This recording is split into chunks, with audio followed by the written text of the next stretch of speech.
Hey guys, my name is Kay and welcome to my channel. This video is going to be a 4-part series where I talk about surviving 10 years in Seoul, South Korea. To give you guys a brief background information, I'm currently a college student here in Korea and I have moved to Seoul in the summer of 2009.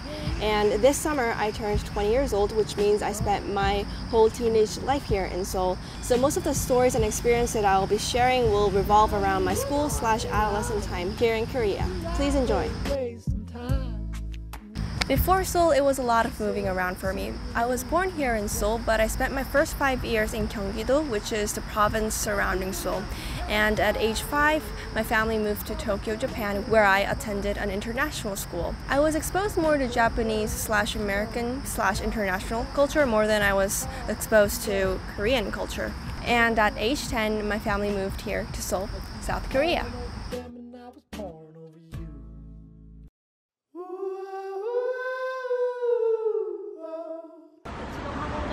You probably saw this in my previous study cafe videos. Moving into Seoul, I went to a lot of hagwons, which is like private academies.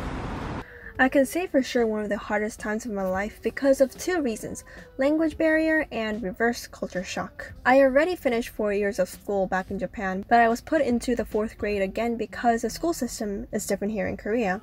The school year starts in March and ends in February. And so I had to repeat the 2nd semester. So if you do the math correctly, it took 12.5 years for me to finish school and graduate instead of the conventional 12 years. I went to a public school and there weren't a lot of people that had experience outside of Korea.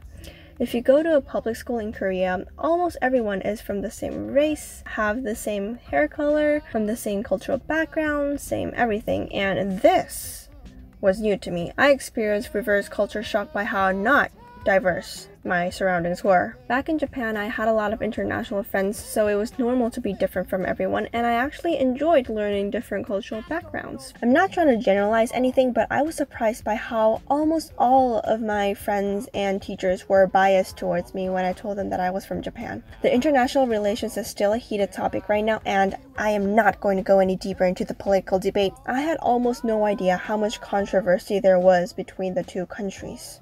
And discovering what the average attitude were between Korea and Japan was really shocking to me.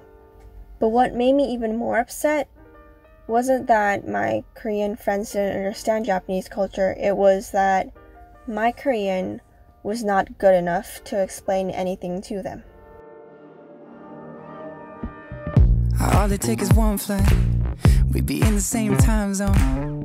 I remember in 4th grade, our homeroom teacher told us to write down our homework, but I couldn't because I couldn't understand what she was saying. And I had to ask my buddy to write down my homework for me for the first few months.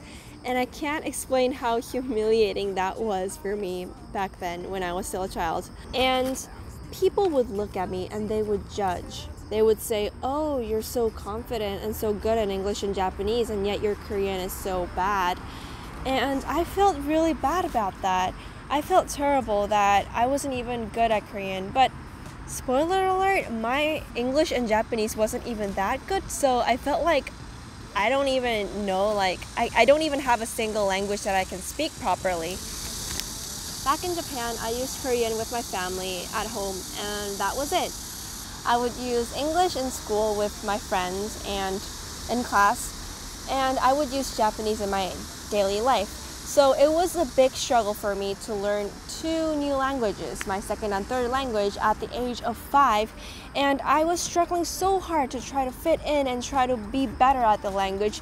And by the time I came back to Korea, my Korean was so bad that I had to start over the language process all over again. 6 months went by, 5th grade.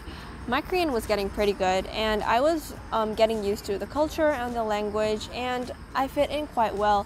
But because I was so scared that I would be an outcast again, I tried so hard to stay relevant with the Korean culture. K-pop, K-drama, K-everything. I did feel that I was fitting more into Korean culture now, but the thing is, in order to stay in touch, to keep in touch with my old friends, I also had to stay relevant to American culture. So I really enjoyed watching Disney Channel, Zack and Cody, Hannah Montana, Wizards of Waverly Place. Those are my favorite Disney Channel shows, but if I watched them, then I wouldn't really have anything to talk about it in school. So I had to watch K-drama again. But then if I wanted to keep in touch with my old friends, then I had to watch American pop culture. And keeping both in my hand was just too hard for me. And I wanted to stay close with all of my friends, but that just seemed a bit impossible now.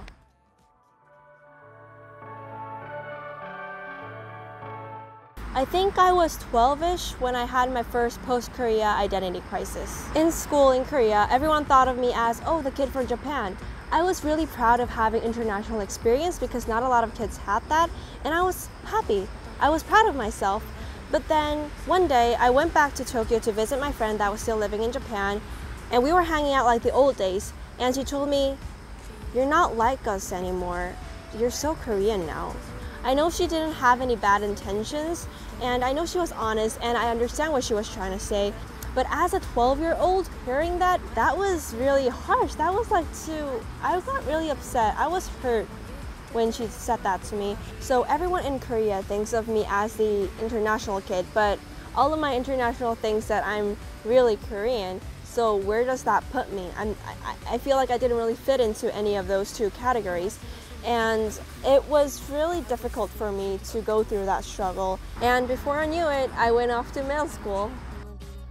I know there are a lot of you guys out there that experienced something similar, or maybe you're going through it right now.